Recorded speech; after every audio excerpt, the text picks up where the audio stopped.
Okay guys, here we go. In the last podcast, we talked a little about the importance of studying impact. Impact of what?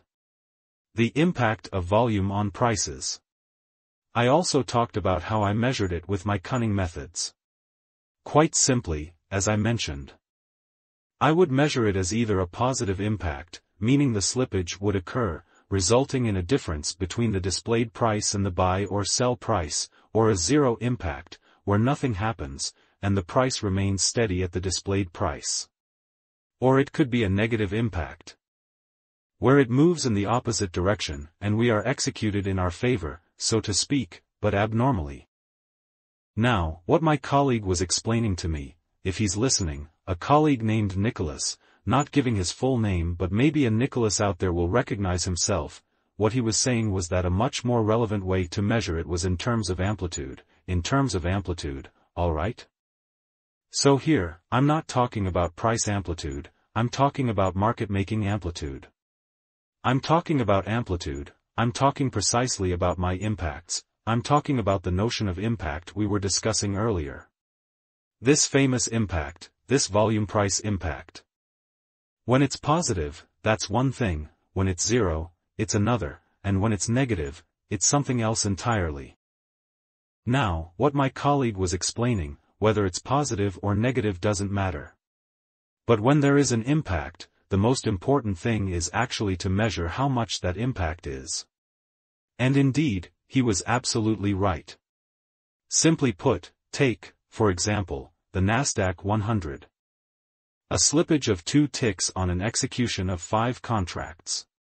Now, this can happen. A slippage of 2 ticks on an execution of 5 contracts is not the same as a slippage of 5 ticks or 10 ticks on the same 5 contract execution, do you understand? In the first case, 5 contracts will impact the price by 2 ticks, and in the second case, those same 5 contracts will impact the price by 7, 8, or 10 ticks. And this, if you want to be able to quantify it precisely, down to the tick, what is the impact on each trade? In fact, upon reflection and working on this based on what I did yesterday, I realized that these are my extreme flaws. These are extreme flaws. Now, I can't tell you why I missed this, I don't know why, but it's true that upon reflection, doing these podcasts, working with my developer Quinter, reading your feedback as well, I got some initial feedback. I thought, well, okay, you're measuring impact in a simplistic way. Positive, negative, or zero. Okay, that's fine, but what you need to understand is that in terms of prices afterward, an impact of more than a few ticks is not the same as an impact of more than 10 or 20 ticks. Consequently, the consequences on prices are not the same. All of this to finally reveal that yesterday, with Cantor, we built a new alert based solely on this, on measuring the impact. We called it the impact measure, and it allows us to stay simple. We added it to the MetaQuant trading module. When you click on the green MT5 button to open the trading module, we added a small box called X impact.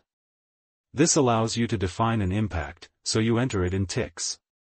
For example, if you enter 5, it determines an impact of 5 ticks. This will then print alerts for you.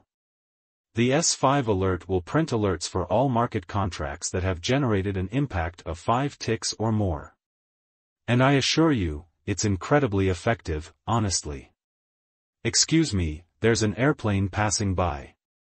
Honestly. It's incredibly effective because it allows you to track all these contracts, all these volumes that have generated what we could call abnormally high impacts, whether they're positive or negative impacts. And of course, you can export this. As you know, you can export tape data with basic price impact, which is denominated in points. But, of course, you can also export tape data from HFT signals, which allows you to export data from all the signals that have been triggered.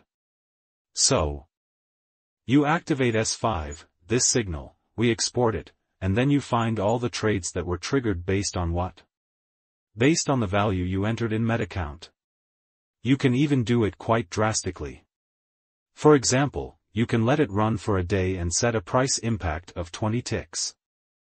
There won't be many, but it happens. As soon as there's a hardcore event, an NFP, an ADP, an FOMC meeting, an ECB meeting, even unemployment figures or GDP figures, retail sales, it doesn't matter. As soon as there's news, you know that liquidity is reduced in the order book. So you know that in terms of impact, it will be significant. What's always interesting is that even in chaos, there's always order, and we saw that even in chaos, even in these chaotic phases in terms of price volatility, there's always market making that keeps the game going, sometimes in a really terrible way, in its favor, of course. So, we did that.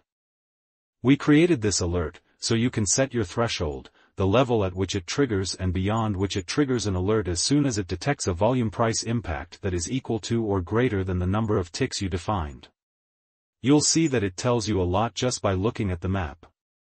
You can, of course, study it in Excel, export it to Excel, sort it, and so on, which gives you even more insight. But even in real time, even in the real-time map, since alerts are printed on the map, you can already see what's going on. So, you've had my reflection. You've had my first piece of the answer, and now I'm adding a little touch in terms of tools, so you can look at this very concretely. Honestly, I encourage you to try it and give me your feedback because from there, we'll derive the final formula for this alert or for a comprehensive, optimized alert, because that's the goal. We'll automate it with Metacount's AutoAlgo. So, thank you for your attention. I hope the sound was okay because I'm always outdoors, not far from the promenade and the airport, so there's a lot of noise. But I think the sound should be okay. Thanks, and I'll be back with the next podcast right away. Thank you, guys.